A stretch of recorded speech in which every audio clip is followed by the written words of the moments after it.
میں آپ سے صرف یہ سوال کرنا چاہتا ہوں کہ اگر کسی کے شوہر کا انتقال ہو جائے تو کیا بیوی اس کا چہرہ دیکھ سکتی ہے اور اس کو غسل دے سکتی ہے؟ السلام علیکم ورحمۃ اللہ۔ دوستو، اس وقت ہم موجود ہیں نئے گاؤں کے اندر، اور یہ حافظ قاری جناب سرفراز عالم صاحب ہیں اور یہ شاعر محترم جناب بلال نوری صاحب ہیں۔ ان دونوں سے ہم کچھ سوال کرنے والے ہیں، نالج کے سوال، اور جب ماشاءاللہ یہ حافظ قرآن ہیں تو کیوں نہ ہم ان سے ویسے ہی کچھ سوال کریں کہ جس سے عوام کو بہت زیادہ فائدہ ہو اور یہ نالج لوگوں کو ملے گی اس ویڈیو کو دیکھنے کے بعد میں۔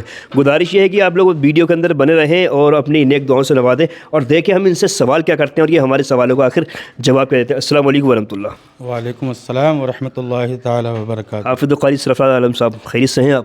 الحمدللہ رب العالمین۔ ماشاءاللہ۔ اچھا، آپ سے اور بلال نوری صاحب، ہم دونوں سے آپ سے نا کچھ سوال کریں گے، ہو سکتا ہے دو چار بھی سوال کر لیں، ٹھیک ہے؟ میں پہلے آپ سے سوال یہ کرتا ہوں، آپ یہ بتائیے کہ انسان کے جسم کی وہ کون سی چیز ہے جو اس کے انتقال کے بعد بھی وہ ہمیشہ زندہ رہتی ہے؟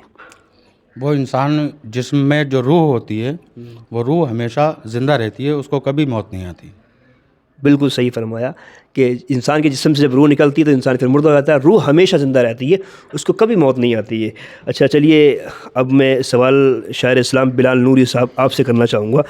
سوال میرا آپ سے یہ ہے کہ آپ غور سے سنیں کہ جب ہمارے آقا صلی اللہ تعالیٰ علیہ وسلم کو حکم ہوا کہ آپ ہجرت فرمائیں مکہ شریف سے مدینہ شریف کے لیے، تو آپ نے ہجرت فرمائی، مطلب کافی پریشانیاں پیش آئی آقا صلی اللہ علیہ وسلم کو، لیکن جب آپ مدینہ شریف میں پہنچے تو ہر شخص آپ کا منتظر تھا کہ آقا ہمارے یہاں تشریف لائیں گے، ہمارے یہاں تشریف لائیں گے، لیکن حضور صلی اللہ علیہ وسلم سب سے پہلے کس کے گھر پر تشریف لے گئے؟ جس اونٹنی پر آپ سوار تھے، آپ کی اونٹنی سب سے پہلے جا کر کس صحابی رسول کے دروازے پر پہنچی تھی؟ اچھا، ماشاءاللہ۔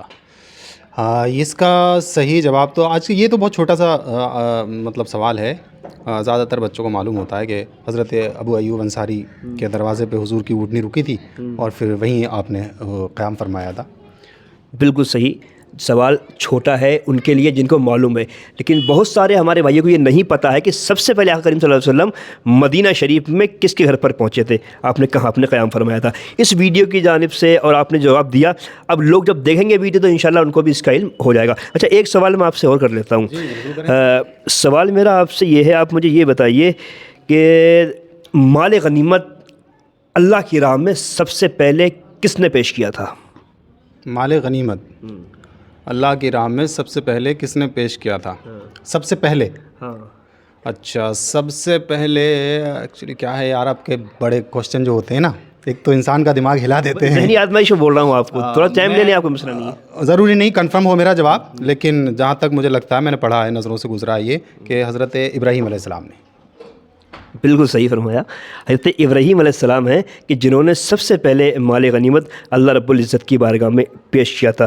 حافظ قاری سرفراز عالم صاحب قبلہ، میں آپ سے ایک سوال اور کرنا چاہوں گا اور مجھے امید ہے کہ انشاءاللہ میرے سوال کا جواب آپ دے دیں گے۔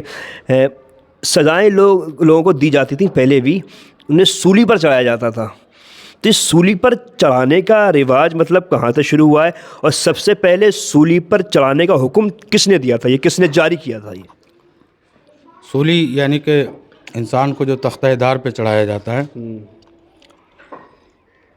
اس کا جواب یہ ہے کہ یہ اس وقت کا، اپنے وقت کا ایک ظالم و جابر بادشاہ، جس کو لوگ فرعون کے نام سے یاد کرتے ہیں، بہت بڑا ظالم بادشاہ تھا، اور یہ سب سے پہلے سولی پہ چڑھانے کا جو حکم دیا تھا وہ فرعون نے دیا تھا۔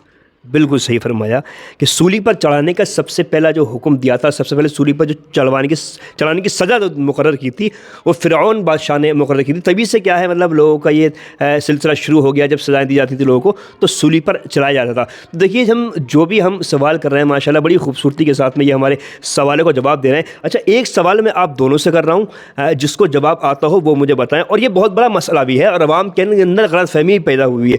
میں آپ سے صرف یہ سوال کرنا چاہتا ہوں کہ اگر کسی کے شوہر کا انتقال ہو جائے تو کیا بیوی اس کا چہرہ دیکھ سکتی ہے اور اس کو غسل دے سکتی ہے؟ جی بالکل، چہرہ بھی دیکھ سکتی ہے، اور اگر کوئی اس کو غسل دینے والا مرد موجود نہ ہو، اور اس وقت میں حکم یہ ہے کہ شریعت کا کہ اس کی بیوی اس کو غسل بھی دے سکتی ہے بطور مجبوری، اگر اس وقت میں کوئی موجود نہ ہو۔ آپ اتفاق کر دیں گے؟ بس